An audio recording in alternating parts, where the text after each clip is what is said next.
mudança histórica na legislação do aborto nos Estados Unidos. Fala aí, galera do Ranking, beleza? Sei que já fazem alguns dias aí desse acontecimento da decisão da Suprema Corte, mas é um assunto que interessa muita gente. Me perguntaram o que eu achei do fim da decisão Roe versus Wade. Então eu achei que valia a pena gravar um vídeo, porque é bem interessante, fala de política, fala um pouco dos Estados Unidos, de como funciona a guerra cultural lá. Vamos lá, então. A primeira coisa que a gente precisa entender, para ter um pouco de histórico, né, falar um pouco do contexto, é que os Estados Unidos, ao contrário de outros países que são centralizados, tipo a França, por exemplo, é uma nação centralizada. Os Estados Unidos é uma federação de estados. Então lá, desde o nascimento, né, as 13 colônias, que se enxergavam praticamente como 13 paizinhos, 13 pequenos países que lutaram contra a Inglaterra, essas 13 colônias, quando venceram a guerra e ficaram independentes, decidiram fazer uma federação, se juntar, mas de forma que cada estado tem muito peso. Então a identidade nos Estados Unidos é muito forte. Você ser, por exemplo, eu sou do Texas, eu sou da Flórida, eu sou da Califórnia, eu sou do Wyoming. Então pertencer a um estado é muito importante e as legislações estaduais descentralizadas, né, espalhadas, são muito importantes. Tanto é que a Constituição americana foi basicamente desenhada pelos representantes dos estados, na época eram as 13 colônias, hoje são 50 estados nos Estados Unidos. Eles dão muito poder local para cada estado decidir a sua vida, o seu destino, e poucos poderes para Washington, é pouco centralizado.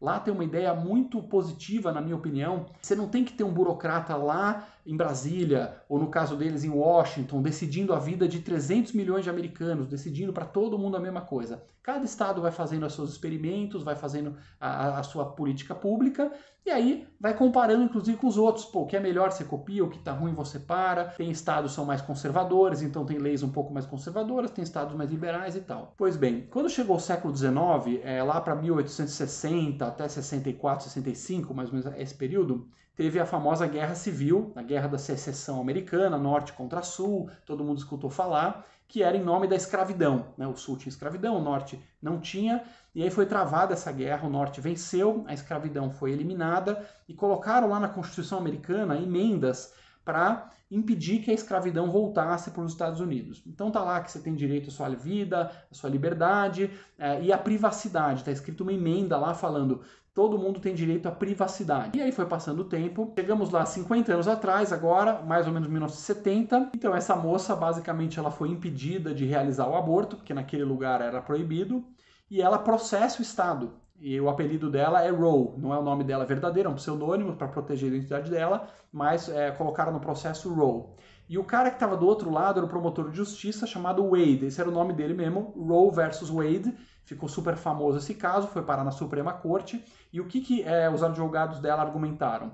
Falaram o seguinte, o governo não pode impedir um aborto, porque se ele impedir o aborto, ele está se metendo na privacidade da pessoa. Então ele usou esse pedaço da Constituição, essa emenda constitucional que protege a privacidade, para argumentar que proibir aborto vai contra a privacidade. Você tinha uma Suprema Corte bastante liberal na época, e aí acabaram pegando carona nessa interpretação e a decisão veio a favor da Roe.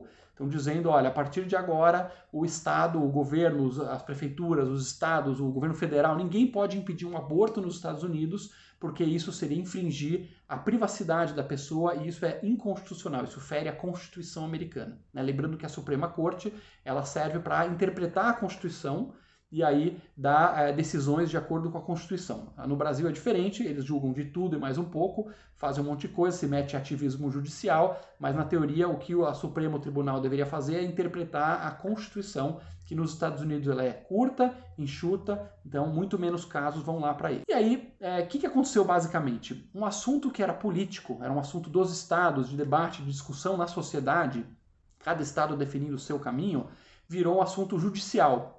Mesmo os defensores, o pessoal pró-escolha, que é o pessoal pró-aborto, reconhecem que, por um lado, foi uma perda na batalha para eles, porque o judiciário foi lá e deu uma canetada,